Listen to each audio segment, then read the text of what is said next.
What if I told you that thinking about death every day could be the best way to truly start living? Memento Mori. Remember that you will die. Sounds heavy? Morbid?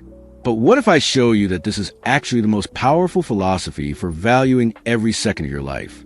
Today we're going to explore an ancient practice that transforms awareness of death into purpose, urgency, and gratitude. Stay with me until the end because I'm going to show you practical exercises you can start today. Let's start with the basics. What is Memento Mori? The expression comes from Latin and literally means, remember that you will die. But hold on, it's not about getting depressed thinking about the end. In ancient Rome, when a general returned victorious from battle, he would parade through the streets in a grand celebration. But there was a detail. A slave stood beside him constantly whispering, Memento Mori. Why? To remind the general that, despite all his glory, he was merely human and mortal. This concept crossed centuries. In medieval and Renaissance art, Veneta's paintings showed skulls, rotten fruit clocks, everything to remind. Life is fleeting, but it was in Stoicism that Memento Mori became a structured philosophical practice. Look how it connects with other concepts. Memento Mori creates urgency to act virtuously now.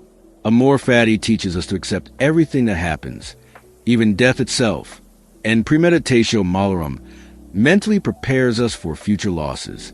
Philosophers like Seneca were obsessed with this. He wrote, time will follow the path it began. It will not divert or stop it. Translation, your life is passing now. There's no pause, no replay.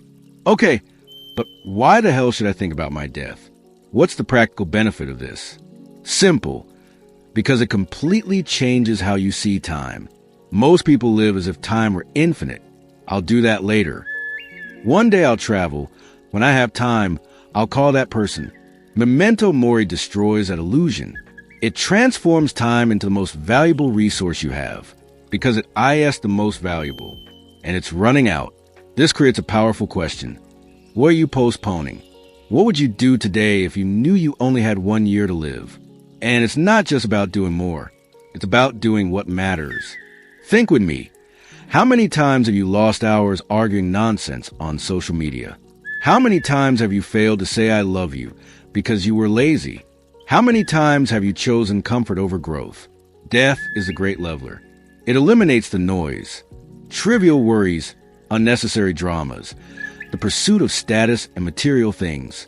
All of this loses meaning when you remember that one day it will end. What remains?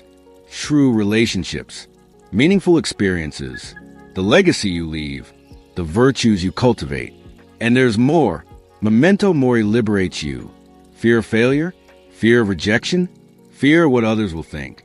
All of this becomes small next to death. Other people's opinions are temporary.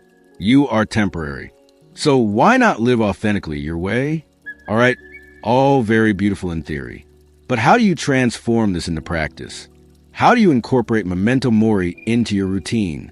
I'm going to give you 3 powerful practices you can start today, every day, preferably in the morning. Set aside 5 minutes for this exercise. Close your eyes and visualize. This is your last day. You only have 24 hours. How would you spend this day? Who would you be with? What would you do? What would you say? It's not to make you sad. It's to give you clarity. When you do this daily, priorities become crystal clear. Whenever you're stressed, anxious, or angry about something, pause and ask this question. Will this matter in 5 years?